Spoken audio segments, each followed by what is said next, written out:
Kaibigan, bago tayo magsimula, pa-like and subscribe po muna ako at pahit ng notification bell para ma-notify ko kayo sa lagay ng ating panahon. Maraming salamat po. Kabayan, sa kasalukuyan po, isa na pong ganap na tropical depression or mahinang bagyo. Etong low pressure area na kahapon nasa labas po ng PAR. Nakapasok na po ito ng Philippine Area of Responsibility at ito po tinatawag natin ngayon na Bagyong Christine. Take note mga kaibigan, tignan nyo pong mabuti. Ito po ngayon ay tinatahak ang direksyon po ng east of southeastern Luzon, no?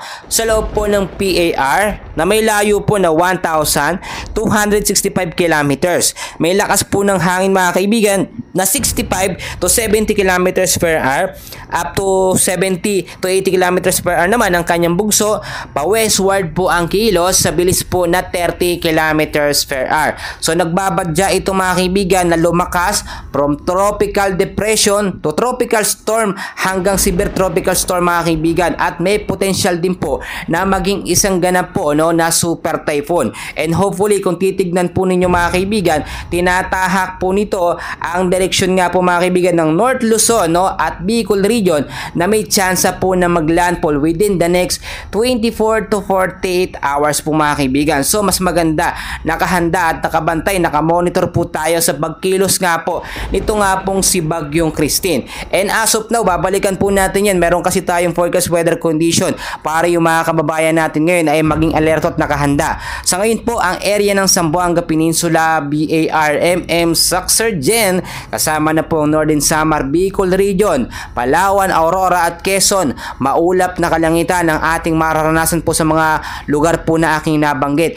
Pagdating naman po sa hapon at sa gabi, asahan natin ang malawakang malakas hanggang sa mahinang pag-ulan dahil po sa trap nga po nitong si Bagyo o Tropical Depression Christine. So pinag-iingat yung mababang lugar dyan sa banta po ng pagbabaha, ngayon din sa mga landslide prone area, sa mga mountainous area, sa banta naman po ng landslide. Sa Metro Manila at ilang bahagi ng ating bansa na hindi ko po nabanggit, patuloy din tayo makakaranas ng malawakang pag-ulan. Masungit na panahon, maulap na panahon ngayong umaga ng Lunes.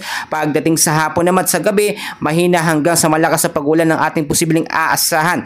Dahil po yan sa trap nito nga pong si Bagyong Christine mga kaibigan.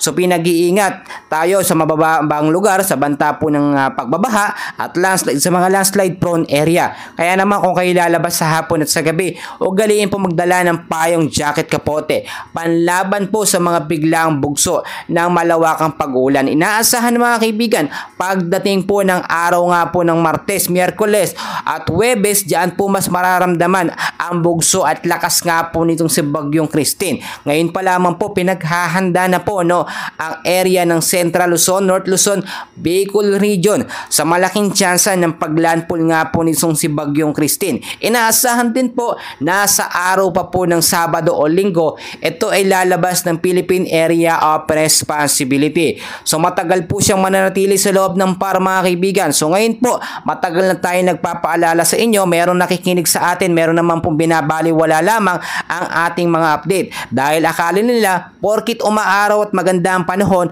ay walang banta ng sama ng panahon. Mas maganda nga po naka-updated tayo sa ating advanced forecast para nakakapaghanda po tayo. So ngayon, ang dapat nating gawin mga kaibigan, maging informed sa lagay ng panahon. Lagi po tayo magbantay sa weather update. Ganyan din po, mag-imbak ng supply ng pagkain kung ano lang yung ating kaya. Umiwas po tayo mga kaibigan sa mga lugar, no, kung kailangan mag-evacuate tayo. Kung lalo na yung mga nakatira sa malapit sa ilog, sa mga makatubigan at doon sa matataas na lugar, dahil prone po kayo sa banta po ng landslide, no, especially mga mountainous area. So mga kaibigan, patuloy ko kayong i-update. Mamaya meron ulit tayong update sa lagay ng ating panahon, and please don't forget to like and subscribe. Maraming salamat po.